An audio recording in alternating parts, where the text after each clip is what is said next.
décadas, os cirurgiões dentistas dedicaram aí, gente, a atenção exclusiva à cavidade oral.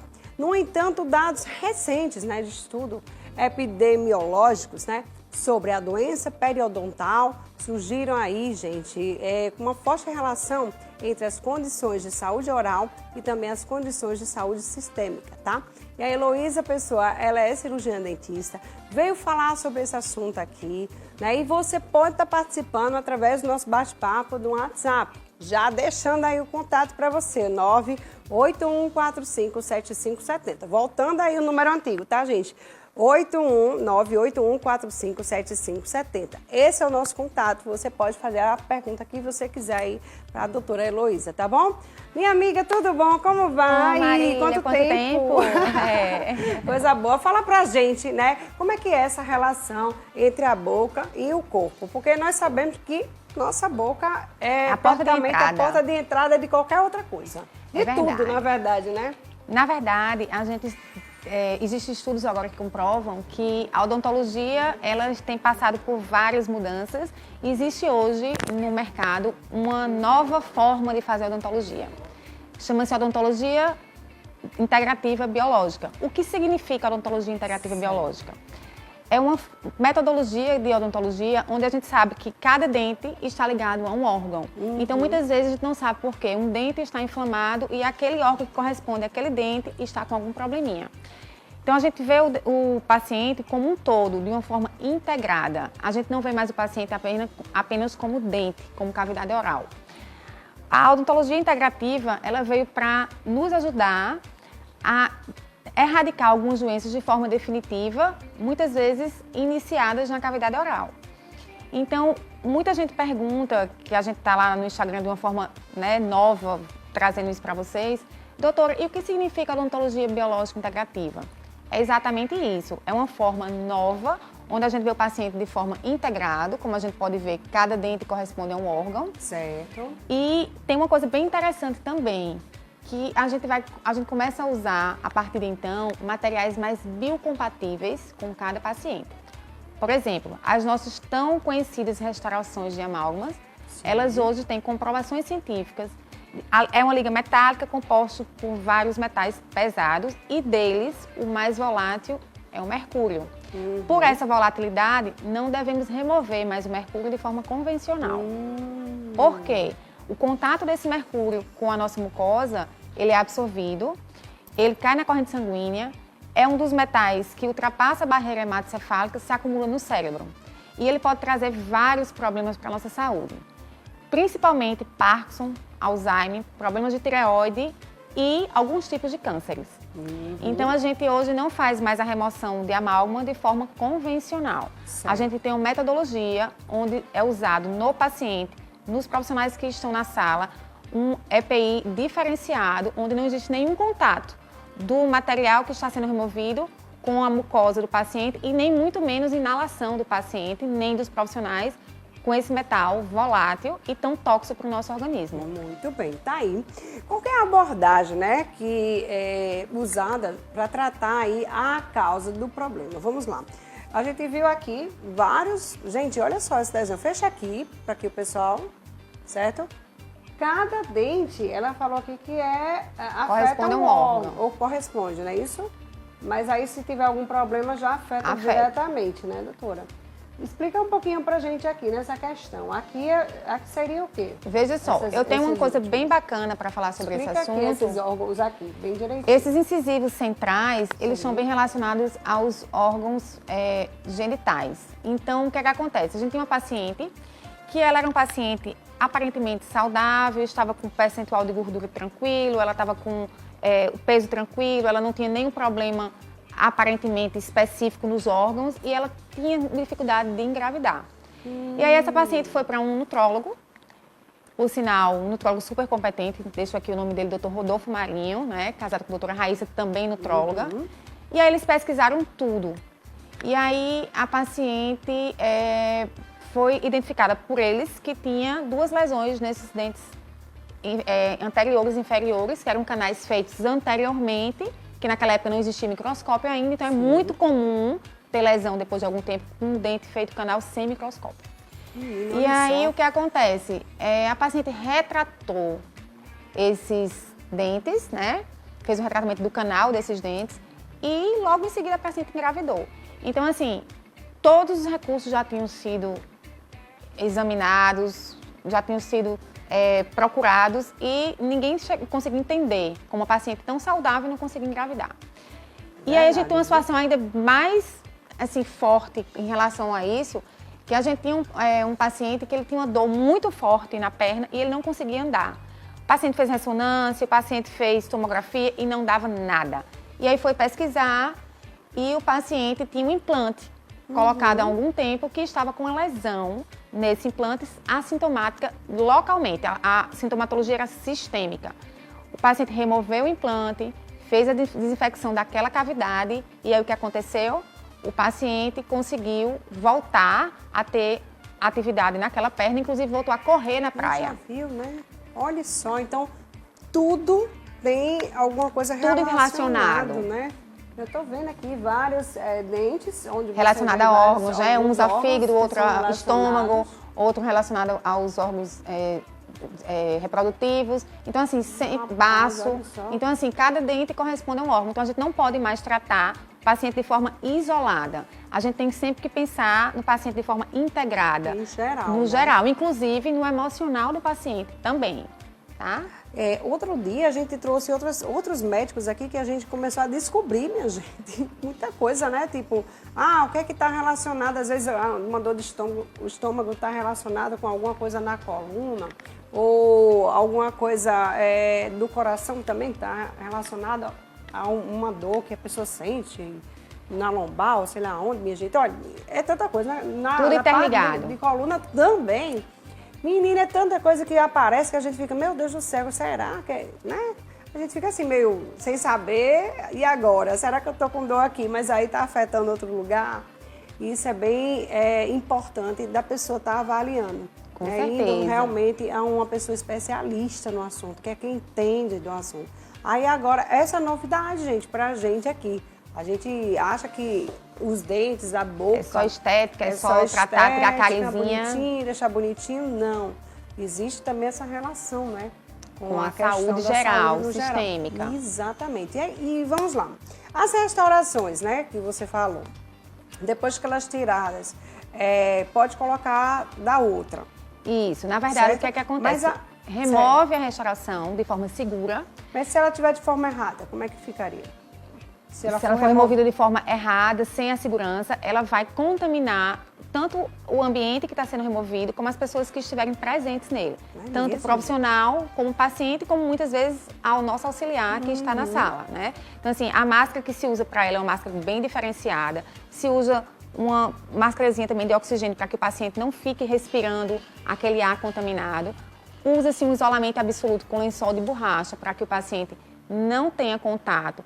A gente usa também uma cânula de sucção, onde a gente remove as partículas daquele amálgama na hora que a gente está removendo ele, porque ele é muito volátil, né? Então, assim, é um protocolo chamado de protocolo SMART, um protocolo super diferenciado, não é tão simples de se executar, mas é totalmente possível. A gente já adequou a Clínica Nova para isso, né? Sim. Então, assim, hoje é possível fazer essas restaurações, essas remoções de forma segura e o mais importante, quando for colocar a nova restauração, que será em resina, procurar uma resina livre de BPA, que é o bismuto A, também super tóxico para o nosso organismo. Muito bom. Tá aí, a gente já tem pergunta aí, Jana? Já tem alguma pergunta? Tá vendo lá quais são as perguntas, né? Mas enquanto isso a gente vai adiantando aqui, tá? Então, para você que tá aí nos assistindo, você pode estar participando junto com a gente, tá? Pelo 981457570. Pode mandar a tua pergunta, tá? Através do nosso WhatsApp, fica à vontade. Estamos falando aqui de saúde bucal, né? Que também afeta o nosso organismo. Então, se você tem alguma dúvida, é só mandar a tua pergunta, tá? A gente já ouviu falar muito em gengivite, né? A gente escutava mais falar mais nessas doenças, assim, né? Da boca mesmo. Isso. Né? Mas essa questão da boca passar pelos órgãos, né? É bem interessante e para mim é novidade, né? Porque até então eu não sabia.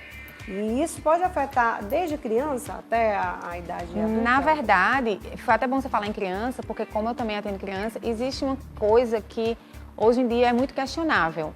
A gente aprendeu a vida inteira que criança deve usar uma quantidade significativa de flúor, que o flúor é altamente benéfico. Não estou desmerecendo o valor do flúor, ele continua tendo seus benefícios.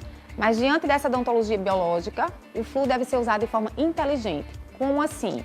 Cada criança tem o seu grau de suscetibilidade de cárie. Então, a gente vai usar o flúor de acordo com essa suscetibilidade de cada criança. Por quê? Porque a nossa água já é fluoretada, os colutórios fluoretados, todas as pastas fluoretadas. Então, a gente tem que ter cuidado, porque o excesso de flúor também traz malefícios para a saúde dos nossos pequenos. Então, a gente tem que ter muito cuidado em não exagerar no flúor, principalmente criança que ainda não cospe, porque ela vai deglutir esse flúor e a ingestão contínua e prolongada pode afetar, inclusive, de forma neurológica, a saúde da criança. Ou seja, tem que ter muito cuidado, né, as mamães que estão nos assistindo, para poder não cometer esse erro, né, e saber usar adequadamente. De forma né? inteligente. Cada caso é um caso. A gente não vai deixar de usar o flúor, até porque ele tem os benefícios, mas não de forma indiscriminada como se usava até então.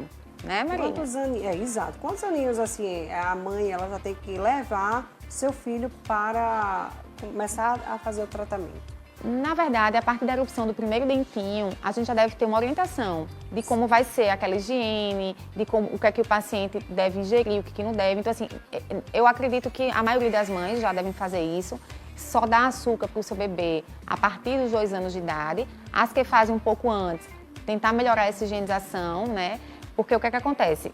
Tanto a alimentação como a higiene é o que vai desenvolver a cárie na criança, porque a cárie é uma doença multifatorial, tem alguns fatores, esses 2 são predominantes.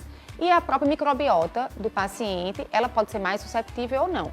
Por isso que tudo isso tem que ser analisado para que a criança seja uma criança que nosso sonho é que a gente tenha uma geração cárie zero. Para que isso aconteça, a gente precisa de prevenção. Então, o ideal é que seja prevenido desde a erupção dos primeiros dentinhos até ao longo da vida toda, para que a criança seja um adulto cárie zero. Ok. Vamos lá, vamos jogar aqui as perguntas no telão. Vamos lá, primeira pergunta. Olá, bom dia. Qual a importância dos dentes cisos e quando retirados, o que acontece? Na verdade, gente, esses dentes cisos, que são os nossos terceiros molares, eles não são, a maioria das pessoas chegam realmente a removê-los. Por quê? Não é que eles não são importantes, mas muitas vezes eles não têm espaço para nascer na nossa cavidade oral. E aí o que é que acontece? Normalmente eles são retirados, e se retirados de forma correta, onde eles não têm uma infecção, onde aquele alvéolo fique bem higienizadozinho, depois faz uma radiografia com o tempo, ver se está tudo direitinho, não tem problema nenhum. Na verdade, é mais importante que ele seja removido do que ele fique na cavidade com uma oclusão errada, uma posição que você não consiga higienizar bem. Então, assim, é muito importante que a gente realmente avalie se vale a pena mantê-los na cavidade ou não. Como também, se for um dente que não esteja atrapalhando em nada, não vejo necessidade de removê-los. Muito bem. Doutora, com quanto tempo assim a pessoa tem que estar indo para o dentista? O ideal é que vá pelo menos 2 vezes ao ano, de 6 em 6 meses, para que a gente faça uma avaliação geral, tanto da cavidade em si, como de cada elemento, como muitas vezes também uma própria anamnese mais aprofundada, a gente consegue, através dela, no dentista, encaminhar o paciente para um especialista através de uma área que ele nem estava esperando, nem pensando em ir. Certo. Tá? Ok, vamos lá, mais uma. Olá, bom dia. Gostaria de saber o nome e o endereço da dentista que está no ar sendo entrevistada. Tenho vários problemas dentários e preciso estar desta profissional. Tá aí.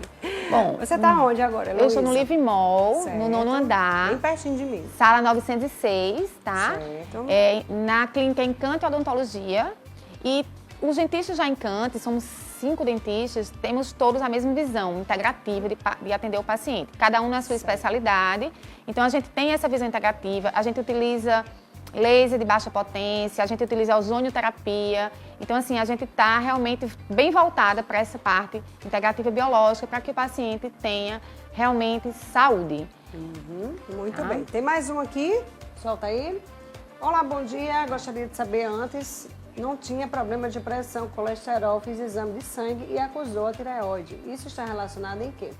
Será que não está também, né? Pois é, gente, é o seguinte, eu não tenho como dizer especificamente se realmente essa tireoide está relacionada a algum problema de dente. Porém, é importante que faça uma anamnese bem específica, um exame, para que a gente saiba. Mas, normalmente, os pacientes que têm muitas restaurações de amálgama, a longo prazo, elas podem sim causar problemas de tireoide, tá? Não posso dizer que é o único, seria o único fator etiológico, mas pode sim ser um dos fatores que esteja alterando a tireoide.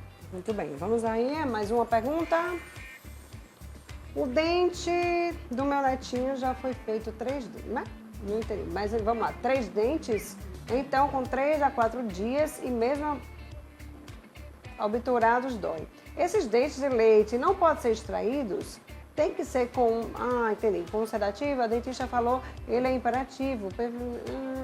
Pronto, me diga uma coisa, tem gente que prefere extrair os dentes. Uma criança que tem dente de leite tem que esperar que caia normalmente? Na verdade, a gente tem que, cada caso é um caso. Se o dente tiver realmente com infecção, que ela seja infecção que não dá para reverter, né? Nem com tratamento endodôntico, que é o tratamento de canal infantil, é aconselhável que remova esse dente e coloque-se um mantenedor. Por quê? Porque se a gente remover o dente de leite muito tempo antes e não colocar um mantenedor, a criança vai perder espaço para que os próximos dentes nasçam de forma correta. E aí ele não desce, né? Isso. E se a criança é hiperativa, o ideal é que faça com sedativo sim, né? Ou se a gente conseguir fazer com que essa criança se adeque ao tratamento, que muitas vezes pela hiperatividade é mais difícil. E aí é importante fazer com sedativo, sim. Agora, em termos de remover ou não, vai depender muito do caso. A gente só remove dentes, gente, em último caso, quando realmente não tem mais o que fazer. Caso mesmo. Isso. A questão ela falou da cárie, né? Criança com dente de leite também tem cárie, né? Muitas mães acham que não tem, não, criança com dente de leite, mas não vai cair, para que eu vou tirar? Mas tem que tirar, né, doutora? Na verdade, se tiver cariado, não precisa tirar. A gente vai avaliar. Ou remove a cárie, ou dependendo da extensão, a gente faz o tratamento endodôntico da criança, que é o tratamento de canal, ou em casos bem avançados, ou que tem alguma fratura, ou que tem alguma coisa específica que não dê para manter aquele dente, o ideal é a gente remover, né, o dente da cavidade. E aí, a gente tem que colocar o mantenedor, principalmente se for dente posterior. Certo. Porque como a criança está em crescimento, se a gente tira muito tempo antes e não coloca o mantenedor de espaço, provavelmente a criança vai perder espaço para que o dente definitivo nasça de forma correta.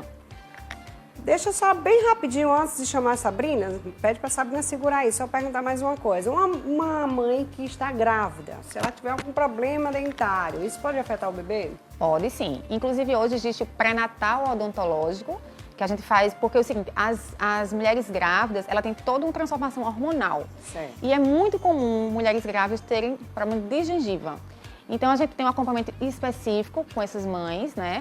E ter muito cuidado, porque muitas vezes, se for uma infecção muito prolongada na gengiva, se for um tratamento, um canal onde ela não tratou, o que acontece é que muitas vezes essa mãe pode sim levar algum tipo de bactéria para a corrente sanguínea e, de certa forma, atingir o bebê.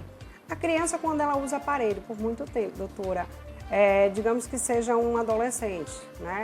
Ele pode fazer já clareamento assim que tira ou tem que ter o período? É aconselhável fazer clareamento a partir dos 15 anos, né? E ainda assim um clareamento acompanhado de forma...